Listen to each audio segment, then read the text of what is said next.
I am talking about the facts of Islam and Christianity.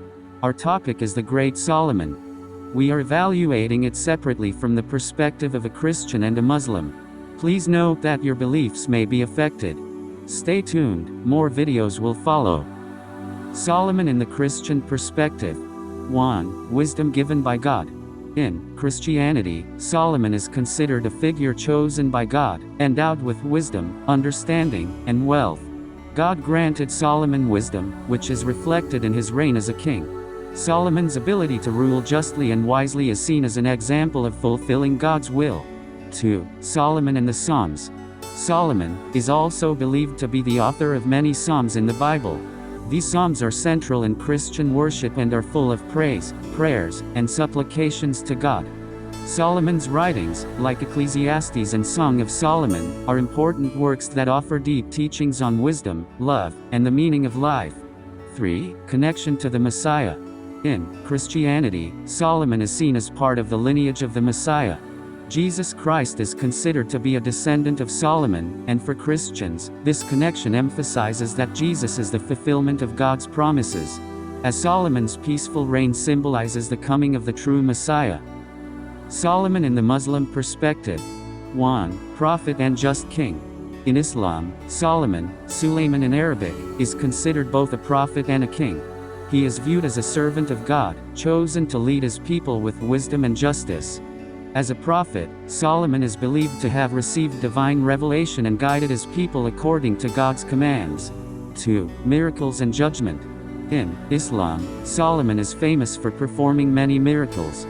He had the ability to control the winds, communicate with animals, and even command jinn, spirits. These abilities were granted by God as a sign of his prophethood. Solomon's role as a wise and just ruler is often highlighted in Islamic teachings, with many stories illustrating his fair judgments. 3. Solomon's books and teachings. In Islam, it is believed that Solomon was given the Zabur, a holy book, which contains wisdom and divine guidance.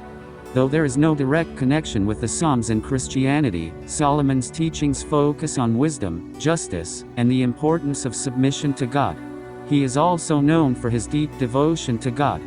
4. Solomon and peace. In Islam, Solomon's reign is characterized by peace and harmony. He is considered a ruler who brought about not only peace among people but also peace with nature and animals. His justice and submission to God are seen as the reasons for the prosperity and harmony during his reign. Commonalities. Both Christianity and Islam regard Solomon as a figure of wisdom, justice, and devotion to God. Both religions emphasize Solomon's role as a just leader who followed God's commands and sought to establish peace and harmony among his people. Christianity and Islam both highlight the idea that Solomon was chosen by God and had a special role in guiding his people. Differences. In Christianity, Solomon's writings, such as the Psalms, Ecclesiastes, and the Song of Solomon, hold significant importance and are central to Christian teachings. His connection to Jesus Christ, the Messiah, is a key aspect of Christian beliefs. In Islam, Solomon's Zabur is mentioned, but there is no direct link to the Psalms or other Christian texts. The focus in Islam is more on Solomon's miracles, his fair rule, and his role as a prophet. In conclusion, Solomon is an important figure in both Christianity and Islam. While both religions view him as a wise and just ruler, his role and teachings are understood differently in each tradition.